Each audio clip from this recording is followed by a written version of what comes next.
আসসালামু আলাইকুম। Welcome to Abid computer academy. একাদশ শ্রেণীতে ২০২৫ এবং ২৬ সেশনের যে ভর্তির আবেদন প্রক্রিয়া, সেটি কিভাবে করবেন আজকের ভিডিওতে দেখাবো। অলরেডি একাদশ শ্রেণীর ভর্তির যে ওয়েবসাইটটি আছে, সেই ওয়েবসাইটে কিন্তু তারা উন্মুক্ত করে দিয়েছে সবার জন্য। তো আপনি টোটালি ওয়েবসাইটে ঢুকে কিন্তু বিস্তারিত সবগুলা দেখতে পারবেন। এই ওয়েবসাইটের লিঙ্ক ভিডিওর ডেসক্রিপশন বক্সে দিয়ে দিব এবং আবেদন করার নিয়মাবলী কি সেগুলো আপনাদেরকে ভিডিও ডেসক্রিপশন বক্সে দিয়ে দিব। আপনারা সেই পিডিএফটা একটু দেখে আসতে পারেন। তো প্রথমে আমরা যেটা দেখবো সেটা দেখে এখানে দেখেন আমরা নীতিমালা, নির্দেশিকা, user manual, video tutorial, board বিজ্ঞপ্তি, প্রি প্রদান পদ্ধতি, কলেজ ওভারভিউ, হেল্পলাইন। আপনি একটা কাজ করতে পারবেন, যেমন অনেক কাস্টমার এসে আপনাকে বলে কোন কলেজে ভর্তি, কত পয়েন্ট ওই কলেজে টানে এবং কলেজ খোঁজার জন্য আসা বলে যে আমার থানায় কিংবা আমার জেলায় কোন কোন কলেজ আছে সরকারি বেসরকারি, সেগুলো দেখার জন্য আপনি কিন্তু এর আগে কিন্তু দেখে নিতে পারবেন। এই যে দেখেন কলেজ ওভারভিউতে আসার পরে আমরা দেখতে পাই এখানে বোর্ড, জেলা, থানা এবং কলেজ। প্রথমে যদি আমরা বোর্ড সিলেক্ট করি, ধরুন আমি এখান থেকে ঢাকা সিলেক্ট করলাম, জেলা সিলেক্ট করলাম ঢাকা, তারপর থানা সিলেক্ট করলাম, ধরুন ধামরাই সিলেক্ট করলাম। এখানে সিলেক্ট করার পরে এখানে দেখেন সমস্ত কলেজগুলো কিন্তু শো করছে। আমি যদি যে কোনো একটা কলেজ ক্লিক করি, এই কলেজটা যদি ক্লিক করি, তাহলে এই কলেজের নিচের দেখেন প্রত্যেকটা কিন্তু দেখা যাচ্ছে ডে, সবগুলাই শিফট। এখানে শিফট, ভার্সন, বিভাগ, ধরন, সর্বনিম্ন জিপিএ, সায়েন্সের থেকে 3.5, আর্টসের থেকে 2 পয়েন্ট এবং বিজনেস থেকেও কিন্তু 2 পয়েন্ট। এখানে দেখেন 1 পয়েন্ট হইলেও কিন্তু এটা হচ্ছে সর্বনিম্ন জিপিএ। তো এই জিপিএ গুলা প্রত্যেকটা কিন্তু আপনারা কলেজ এভাবে চার্ট করে কিন্তু দেখতে পারবেন। আমি যদি আরেকটা কলেজ দেখি, সাভার গভর্নমেন্ট কলেজটা যদি দেখি, তাহলে সাভার গভর্নমেন্ট কলেজে এখানে দেখেন যদি সায়েন্স থেকে 4 পয়েন্ট, আর্টস থেকে 3 পয়েন্ট এবং বিজনেস থেকে 3.50। তো আপনারা এইভাবে কলেজগুলোও কিন্তু দেখে আসতে পারবেন। তো টোটাল বিজ্ঞপ্তিটা দেখার জন্য আপনাদের প্রথম আবেদন করার জন্য দেখেন, যদি আপনি প্রথমে ওয়েবসাইটে আসেন, আসার পরে যে এরকম একটা ইন্টারফেস দেখতে পারবেন। ইন্টারফেস দেখার পরে এখানে কিন্তু প্রথমেই আমার যেটা করতে হবে আপনার, সেটা দিয়ে সাইন আপ করে নিতে হবে। এই যে দেখেন এখানে সাইন আপ, এই সাইন আপে ক্লিক করবেন। ক্লিক করার পরে আপনারা যদি নিচের দিকে আসেন, এখানে দেখেন ইডু আইডি এর জন্য আবেদন। এখানে দেখেন শিক্ষার্থীর ধরন নির্বাচন করুন। শিক্ষার্থীর ধরন নির্বাচন করবেন বোর্ড স্টুডেন্ট। প্রথম যেটা দিবেন আপনারা বোর্ড স্টুডেন্ট দিবেন। বোর্ড স্টুডেন্ট দেওয়ার পরে এখানে দেখেন শিক্ষার্থীর ধরন বোর্ড স্টুডেন্ট, পরে হচ্ছে বোর্ড নির্বাচন। আপনি যারা অ্যাপ্লাইটা করতেছেন সে কোন বোর্ড থেকে পাস করতে, সেই বোর্ডটা এখানে সিলেক্ট করে দিবেন।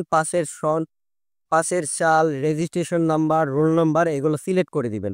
সবগুলো সিলেক্ট করে দেওয়ার পরে আপনারা এখানে দেখেন এই একটা ক্যাপচা আছে, এই ক্যাপচাটা এখানে বসিয়ে দিবেন ৯২, এখানে বসিয়ে দিবেন। বসিয়ে দেওয়ার পরে জমা দিনে ক্লিক করবেন।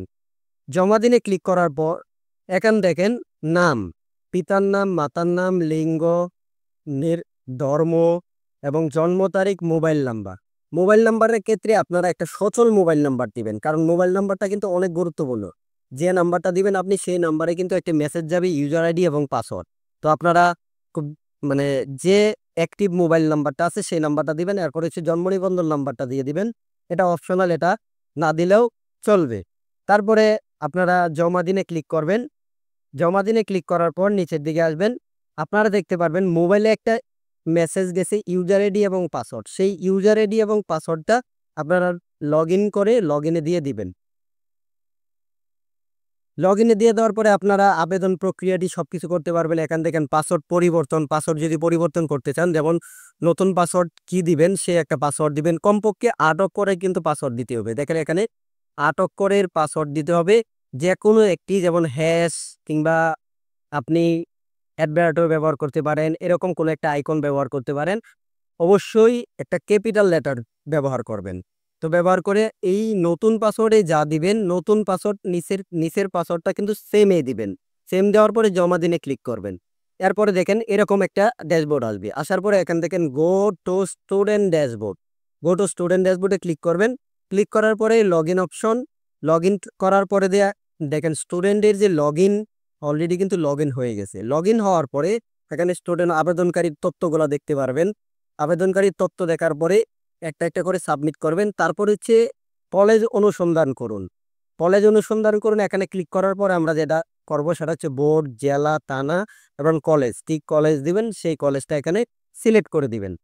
সিলেক্ট করে দেওয়ার পরে আবেদন ফি জমা দেওয়ার জন্য আপনাদের প্রথমে এখানে দেখেন আবেদন পেমেন্ট সফলভাবে সফল হয়েছে।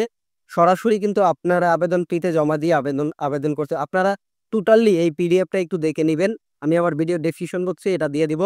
আর যেদিন থেকে আবেদন শুরু হবে, ধরুন আজকে থেকে আবেদন শুরু হলো, আপনি আবেদনটা আজকে করবেন না। যারা স্টুডেন্ট আছেন তাদের জন্য বলছি, আবেদনটা একদিন পরে করবেন। একদিন পরে করলে হয় কি, যেমন ইডু আইডি কিংবা ইউজার আইডি এগুলা কিন্তু ভুল আসে না। অনেক সময় হয় কি যে অনেক সময় ভুল হয়ে যায় বা কোনো তো কিছু হয়ে যায়, আপনারা প্রথম দিনে অ্যাপ্লাই করবেন না, দ্বিতীয় দিনে অ্যাপ্লাই করবেন। তো অ্যাপ্লাই সমস্ত কাজ কমপ্লিট হওয়ার পরে পুরো বিস্তারিত আপনাদেরকে দেখাবো।